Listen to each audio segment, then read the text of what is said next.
Halo, selamat pagi semuanya. Pada video kali ini, kami akan membahas mengenai computational thinking atau berpikir komputasional. Sebelum kita membahas CT secara lebih kompleks, ada baiknya kita memahami pengertian dari berpikir komputasional terlebih dahulu. Berikut adalah beberapa pengertian berpikir komputasional menurut para ahli. Simon Papert pada tahun 1980 dan 1996, computational thinking mengartikan sebagai seperangkat keterampilan kognitif yang memungkinkan seseorang untuk mengenali pola, memecahkan masalah kompleks dengan serangkaian langkah-langkah kecil. Selanjutnya, mengatur dan membuat serangkaian langkah-langkah untuk memberikan solusi dan representasi data melalui proses simulan. Oleh karena itu, computational thinking sangat amat penting bagi orang yang hidup di abad ke-21 sekarang ini.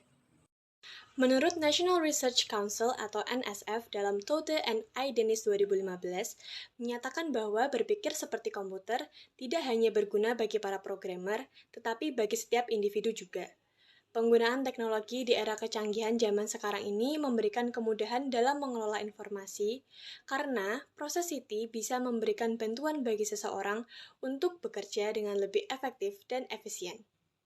Selanjutnya adalah menurut dari Mufidah. Menurut Mufidah, ini adalah bagian dari keterampilan pemecah masalah menekankan pada penggunaan logika. Meskipun menekankan pada penggunaan logika, berpikir komputasional berbeda dengan berpikir kritis. Karena ciri-ciri berpikir kritis dimulai dengan menganalisa data yang relevan dan bukti logis yang digunakan dalam proses pemecahan masalah.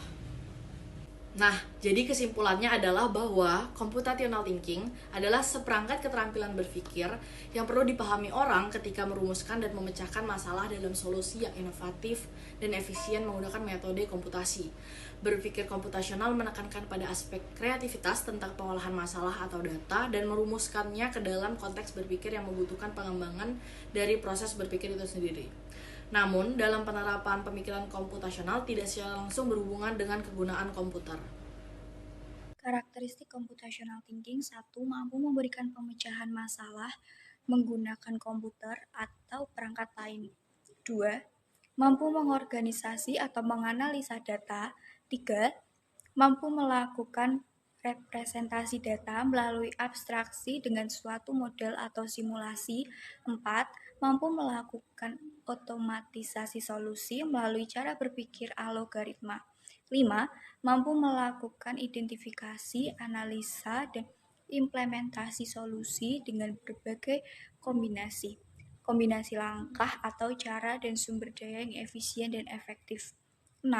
Mampu melakukan generalisasi solusi untuk berbagai masalah yang berbeda. Selanjutnya, kita akan bahas mengenai 4 fondasi berpikir komputasional. Cara berpikir komputasional menggunakan berbagai teknik dasar dan tahapan sebagai berikut. Yang pertama, ada dekomposisi. Dekomposisi merupakan metode yang digunakan untuk memecahkan masalah yang besar dan kompleks menjadi masalah yang lebih kecil, sehingga otomatis masalah tersebut akan menjadi lebih mudah untuk diselesaikan.